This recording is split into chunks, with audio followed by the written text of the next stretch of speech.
દેવભૂમિ દ્વારકા જિલ્લાના ખંભાળિયાના ધારાસભ્ય મોળુભાઈ બેરાએ જણાવ્યું છે કે રાજ્ય સરકાર દ્વારા ખંભાળિયા તાલુકામાં ન્યૂ સલાયા બંધારા યોજનાને સૈદ્ધાંતિક મંજૂરી આપવામાં આવી છે।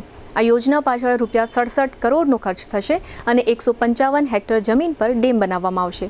આ ડેમ બનવાથી દરિયામાં જતું વરસાદી પાણી અટકાવી શકાશે અને આ પાણી 18 જેટલા ગામોને પીવાના તથા સિંચાઈના પાણી તરીકે આપી શકાશે। આ યોજનાને કારણે આશરે 40,000 જેટલા લોકોને પીવાનું મીઠું પાણી મળશે। દરિયાકાંઠાના વિસ્તારોમાં ખારાશ આગળ વધતી અટકશે અને ખેતીની જમીનો ફળદ્રુપ થશે।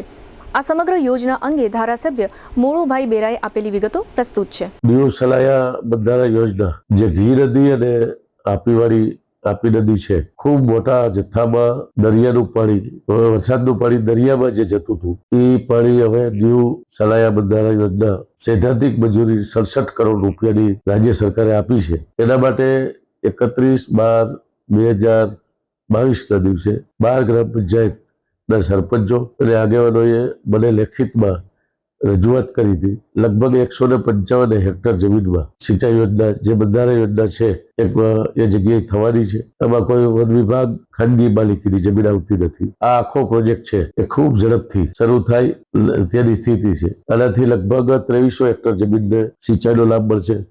દરિયાકાંઠાના જે ગામ છે, કોઠા વિસોત્રી, કમર વિસોત્રી, સલાયા, ત્યાંથી આગળ દરિયાકાંઠાના ગામ છે, બધા ગામોને દરિયાની ખારાશ એકદમ આગળ વધી રહી હતી। એ બંધારા યોજના થવાથી એ ખારાશ અટકશે, જમીન છે એ ફળદ્રુપ બનશે અને લગભગ અંદાજિત 40,000 જેટલી વસ્તીને પીવાના પાણીથી લઈ અને સિંચાઈનો લાભ મળે એ પ્રકારની એમાં સમાવેશ છે।